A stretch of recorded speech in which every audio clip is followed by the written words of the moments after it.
ආවින්නේ bus stand එක ගාව බුදුරජාණන් වහන්සේ ගාව මේ කුණුවලවල් වගේ ආරල මොකක් හරි ප්‍රශ්නයක් ආවා. දැන් මේ ඒකත් එක මොකද්ද මේ මෙතන වෙන ප්‍රශ්නේ මොකක්ද ඒක තත්ත්වය ගැන පැහැදිලි කිරීමක් කරනවා නම් අපේ නාවින්නේ බස් ස්ටෑන්ඩ් එකේ මහත්තයා මේකේ තියෙනවා මේ කැන්ටිමක්. ඒ කැන්ටිම රෙන්ට් එකට දීලා ඒක මම හිතන්නේ ඒගොල්ලෝ අරගෙන දැන් ඒගොල්ලන්ගේ අර මේ ඉඳුල් වතුර මාළු හොදන වතුර ඒවා මේවා දාන්න දියාවක් නැති හින්දා ඒක ගලියකට ගෙනල්ලා මේ බුදු පිළිමේ ගාවට.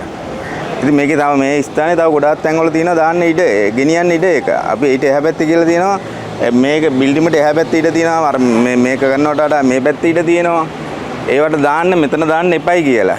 එකක් පටන් ගත්තා ඒත් කිව්වේ ඇහුවේ නැහැ. ඊට පස්සේ දෙවෙනි එකත් ඒගොල්ලෝ කරනවා. ඊට පස්සේ අපි කිව්වා හැමෝටම කිව්වා මේක කරන්න එපා මෙතන බුදුහාමසේ බුදු පිළිමේ ගාව මේක හරියන්නේ නැහැ කියලා. ඒගොල්ලෝ ඉතින් බලෙන් කරනවා.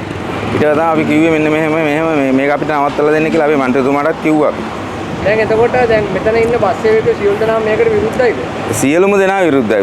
මේ බස්ක මේ මෙතනට බස් නැවතුම් වලට එන මගේ ප්‍රමාණය කට්ටිය පාව විරුද්ධයි. මගේ පාව මේකට විරුද්ධයි. ඔව්. එතකොට දැන් මේක දැන් මෙතනදී යම් කිසි වෙනසක් කරනවා නම් ආණ්ඩුවේ නැත්තම් මේ මාර්ගස්ත මගී ප්‍රවාහන අධිකාරිය අවසරයක් ඕනේ.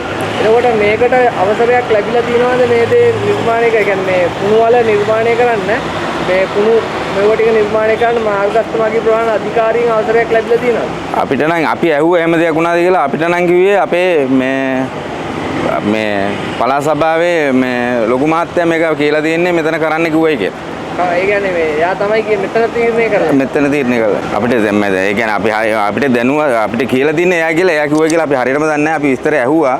එයාම තමයි කිව්වේ ඊට පස්සේ අපි මේ ටැංගර් ඔයාසි මහත්තයාට කිව්වා. ඊට පස්සේ ඔයාසි මහත්තයා කිව්වා මේ මට කරන්න දෙයක් නැහැ ඉහලින් කිව්වේ කියලා. ඉහලින් කිව්වේ කියලා. ඔව්. ඒකට ඉහලින් ආපු නියෝගයක් හැටියට තමයි මෙතන මේක බුදු පිළිම වහන්සේ අසල මේ කුණු වල ස්ථාපිත කරන්න බලාපොරොත්තු වෙන්නේ. ඔව්. එහෙම කිව්වා. ඊට පස්සේ තමයි අපි මේ ආපහු මේ විරුද්ධ වෙලා මේක නවත්තන්න කියලා දෙන්නේ. මේකට මෙතන හදන්න දෙන්නේ මේ සියලුම බස් සේවකයෝ මේකට විරුද්ධයි. ඔව්. මේක කරන්නම දෙන්නේ නෑ. විශේෂයෙන් මොනවද තව කාරණාවක් තියෙනවද මේ සම්බන්ධව? අපිට උමනා වෙලා තින්නේ මේක මෙතනින් වෙන කොහේ දාගත්තත් කමක් නැහැ ඒගොල්ලෝ. ඔව් වෙන මේ ඉඩමේ සෑහෙන්න ඉඩ තියෙනවා තව. තව තියෙනවද? සෑහෙන්න ඉඩ තියෙනවා. ඒ තැන් වලට ගෙනිලා ඒක දාගන්න. කැන්ටිමක් අපිට ඕනේ. කැන්ටිම එපයි කියලා අපි කියන්නේ නැහැ. කැන්ටිමක් අවශ්‍යයි. කමක් නැහැ ඒක කරන්න. මේ ජරාව මෙතනට දාන්න එපා. දාන්න බුදු පිළිමේ ගාවට මේ ජරා ගොඩක් දාන්න එපා. දාන්න එපයි කියලා තමයි. දැන් ඔයාලා මෙතන ආධ්‍යාත්මික සුවය ගන්න දාන්නේ ඔයාලා රැකියාව. ඔව්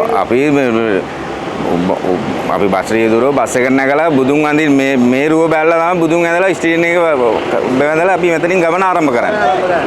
ඒ ඇස්සේ මේ එන මගියොත් මෙතන පන්රුවක් දාලා මේ බුදුන් වහන්සේට වැඳලා තමයි යන්නේ. යන්නේ නේ.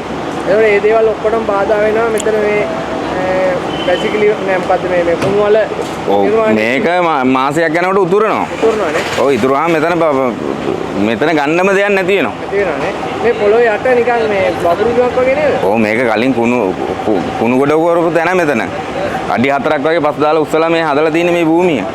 ඔව් මේ ගොඩක් හරන්න බෑ වතුර ජලයේ යට. ජලයේ යට. ඔව් මේක මාසයක් තියෙන්නේත් නැහැ. තියෙන්නේ උතුරලා යනවා. උතුරනවා. හරි ගොඩක්.